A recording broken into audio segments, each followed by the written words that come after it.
How to fix 0xc0000142 error application was unable to start correctly in Windows. To fix 0xc0000142 error application was unable to start correctly in Windows, try 1. Run the program in Windows Clean Boot, then remove conflicted programs using the recommended uninstall tool Pro in this video guide.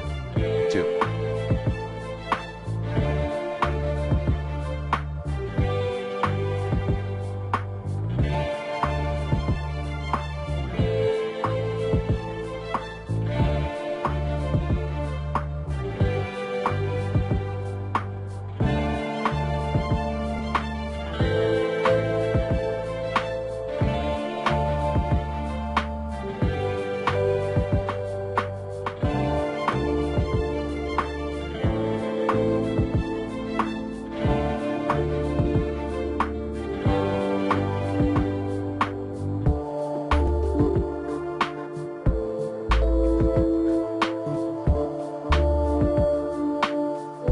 Update your drivers using the recommended Avast driver updater in this video guide.